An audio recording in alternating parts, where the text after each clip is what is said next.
In the heart of South Carolina lies a realm shrouded in mystery. The Congaree National Park, often criticized for its relentless bugs, oppressive humidity, and challenging access, stands as a testament to its untamed beauty. Yet beneath its rugged exterior, it holds many mysteries. Fireflies. Fireflies. Fireflies. Fireflies. Synchronous fireflies. You can see synchronous fireflies. God, there's one really close. Join us as we embark on an expedition to explore the wonders of this highly controversial national park, where you'll find synchronous fireflies, ancient trees, and mystical landmarks.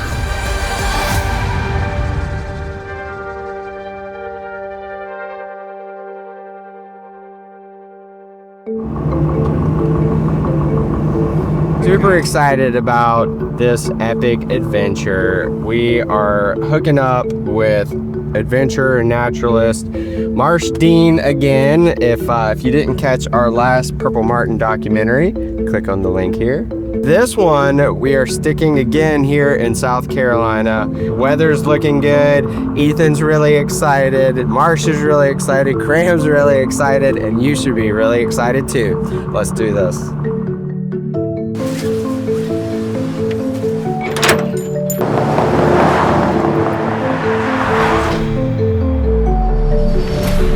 Here we are, Congaree River, 601 bridge.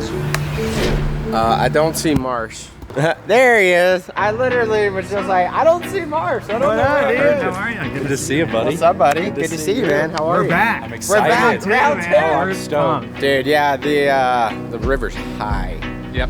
There's gonna be no sandbars. I think we'll be all right because it was a little higher 2 weeks ago when I was out here. Yeah. We should be good. I think right. tonight we'll probably have it to ourselves. Oh yeah, for sure. Hopefully the bugs won't be too bad, but That's the thing.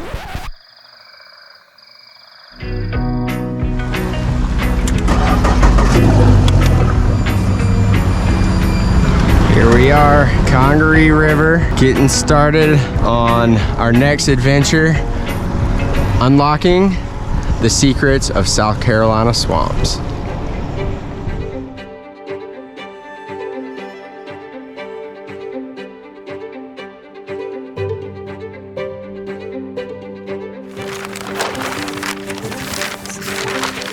So we've got the John Seeley map. He started exploring the Congaree in the 70s during the conservation movement. This old growth forest was being logged by the Beadler family. In the 50s it was being logged. In the 70s it was being logged, and there was different hunting clubs that would come through, and they knew this swamp, they loved this swamp, and so they started a grassroots effort to save it. So John Seeley was key in that effort because he explored the swamp and he mapped it out. He mapped the giant trees, he mapped the old cattle mounds, the places that we're gonna see. He mapped these places out and he put them in this as an effort to show you the value of the Congaree National Forest, and that led to the conservation effort and now the park that we have today. And so we're gonna be following in Seeley's footsteps and exploring this amazing place. We're gonna be delving deep into these swamps, finding the secrets that they hold. Let's go find some ancient sites, the secrets of the Congaree!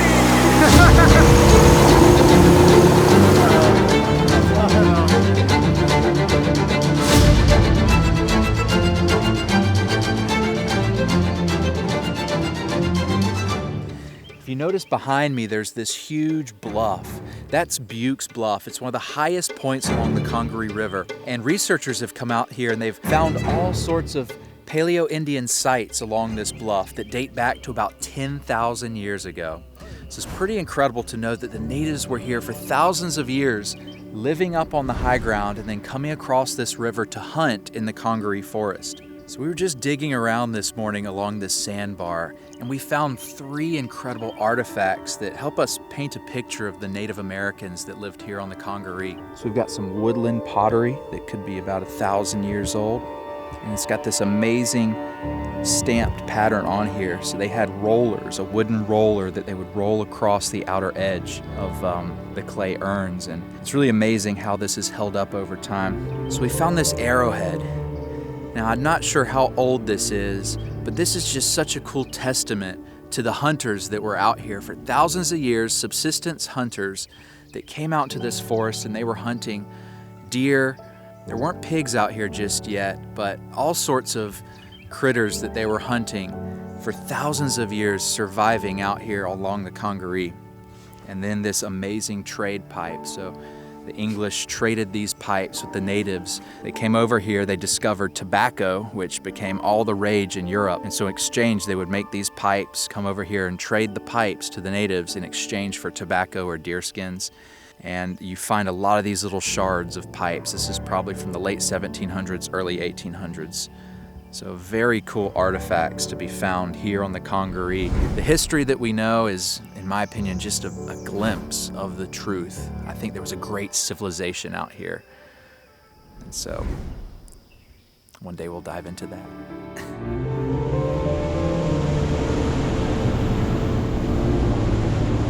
You guys going barefoot or are you like bringing shoes in? Definitely big boots. A lot of poison ivy, potential Okay. for snakes. So on some of the old maps, there are these cattle mounds that are marked out in the swamp. And so we found a map and we've traced somewhere in there is the Buyck's Ring, which is supposedly a circular mound out in the swamp.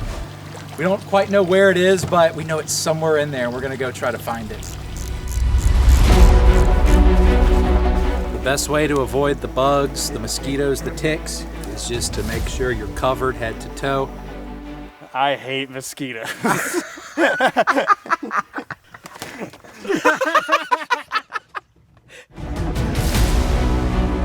This is also probably the prettiest these will ever be. It's supposed to be extra tough, rip, breathable. We're about to straight up go tromping through the swamp.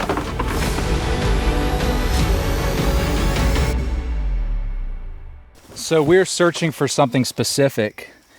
This is the Buyck Ring, and this is a LiDAR image. If we can make our way to this interesting ring, we don't quite know what its purpose is, but we know that it dates back to the antebellum period. So the late 1700s, maybe early 1800s, the Buyck family settled out here and they constructed this interesting, perfect circle out in the swamp. And so we're curious as to why.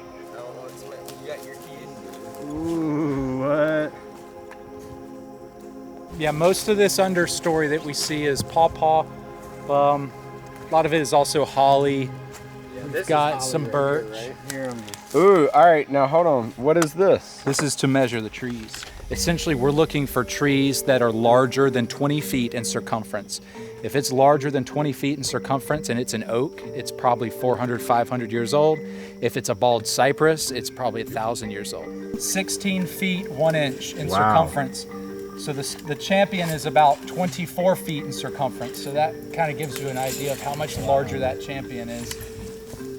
What are all these holes? Oh, woodpecker holes. Those are woodpeckers? They work their way around. Wow. Yep. That's crazy. So you notice these holes, almost evenly spaced, that go around the tree. So these are woodpecker holes. So a small woodpecker, like a little red-headed woodpecker, would land on this tree and they'd start pecking all the way around it. And what they're doing is they're searching for gaps underneath the bark where small grubs or small insects might be. And you can almost envision, like if you're eating a corn cob, right? You're going all the way around, and that's exactly what the woodpeckers do. They're hopping all the way around the trunk in a spiral, working their way up, looking for grubs in the bark.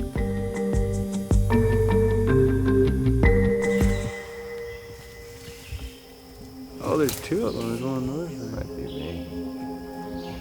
Whoa.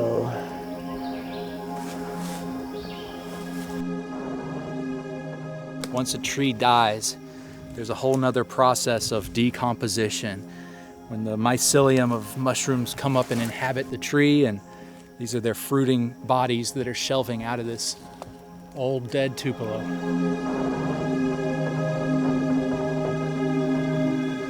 A rhinoceros beetle. Actually, no, that's not a right. That's a staghorn beetle, I believe. Oh, wow.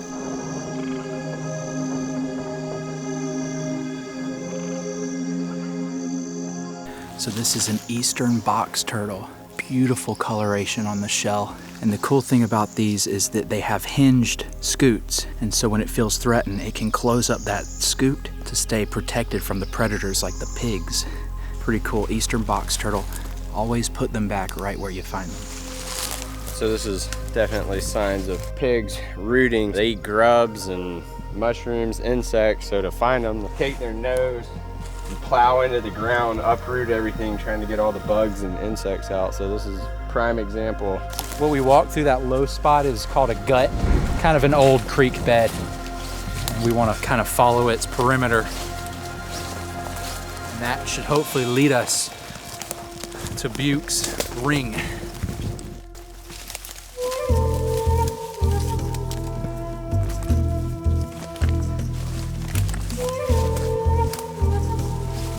Wow. Look at these. It's like jelly. Wow, it feels like it too. That is cool. So I see a little rise over here. I'm pretty sure that's the ring. And this is the ring. It looks like it's maybe about a 5 or 6 foot rise in a circle, and it's got this outflow of water around it. And they say that at the very least it was constructed in the early 1800s, maybe the late 1700s, by enslaved labor for the Buyck family that owned the plantation on the hill across from this swamp. But it's kind of a mystery as to what is the purpose of this ring, because it allows water inside, so we don't necessarily think it's a cattle mount, a place to keep the cattle when these swamps flood. So we wonder, what else could this perfect circle out here in the middle of the swamp, what could it be? Perhaps this is older. Perhaps this was something built by the Congarees before settlers even arrived in this swamp. We really don't know, or at least we don't know yet. So the swamp, it floods on a yearly basis, and sometimes the floodwaters reach 10, 15 feet high. The settlers, they had hogs and they had cattle out here in the lowlands. So they would construct cattle mounts, essentially raised mounds for the cattle to be able to go when the floodwaters come and stay out of the water. This one is unique because it's a perfect circle, and it's got a depression in the center of it that holds water, and so it doesn't necessarily make sense that it's a cattle mount, but it is an amazing sight out here in the middle of the swamp just because of its perfect circular nature. You think just by walking through here, there's no way you got heavy machinery through this forest. I mean, it's impossible. As sticky as it is, as muddy. The effort to make a ring like this in the middle of this forest, this either took a very long time or there was a lot of people that came together to build it. It was certainly constructed by enslaved labor, if it was indeed built by the Buyck family. To make it so perfectly circular, you almost would have had to have a bird's eye view. But the light's getting low, so we need to make our way back towards the river. There's a couple of giant trees we're gonna look for, and then we need to make it back and get ready for the fireflies. Fireflies. Synchronous fireflies are much less common. You can see synchronous fireflies. After a few years, we did notice the number of fireflies were dropping off a little bit. Populations at Congaree are bouncing back, but there's still a strict no cell phone policy to keep light sources out. Oh my God. All right, this one looks bigger. So we made it to Marsh's big tree. So this tree, it might be 500 years old. And in 1540, when Hernán de Soto, the Spanish explorer, came up from Florida through the Carolinas, he came across the Congaree, up the Wateree to Kofi de Keche. And so his route would have taken him right past this stretch of river that we're on today. And this tree might have been here then in 1540. So an ancient oak, one of the largest and oldest trees in this forest. So we've got it tight, and it looks like, give or take, 24 feet 6 inches, which is huge. Circumference and size of this tree, it is up there with some of the oldest trees in this park. This is definitely a 500-year-old oak. A forged tusk. Look at this thing. That is a huge one. Look at that. That's a big. I've never seen one quite that big, dude. And so they have that on the end of that, and they go, whoosh, And that's what they also use to rut and root. Dude, I'm putting this like on a necklace or something. This is sick. That's pretty sick. All right, so I've got 2 cameras and I'm gonna be doing 2 time lapses looking down this creek. Hopefully the fireflies will show up in this area. So we'll have 2 different time lapses to see what we can see later on tonight once it gets dark here. It's getting dark.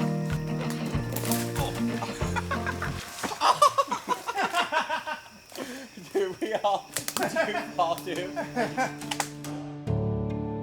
They're here. We're starting to see little speckles of them here and there, so. We might have to resort to photos. This is just not showing up. It's just so dark on video. You know, you have to do a long exposure.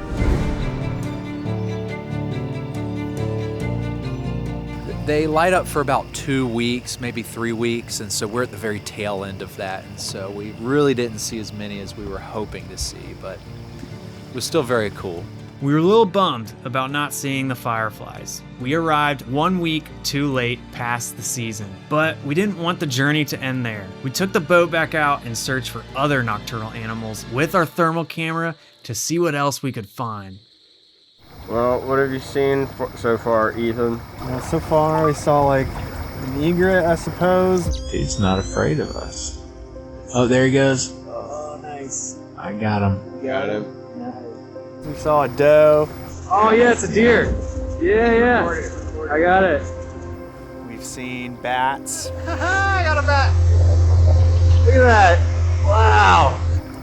Seen a wild gram. Dude, this is crazy.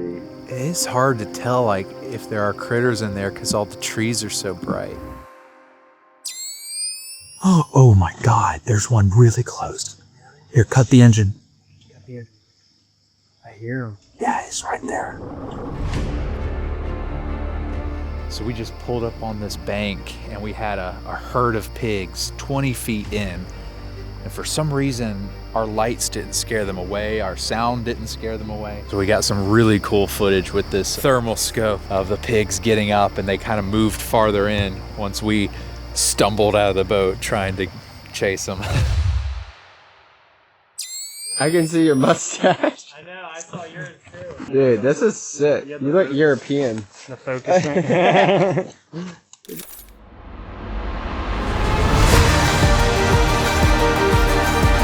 Congaree National Forest is a magical place that holds many secrets, stunning biodiversity, and rich history. We encourage everyone to get outdoors, experience our beautiful parks, and help us conserve our planet and keep it wild. Jump on our next adventure on MadLadTV.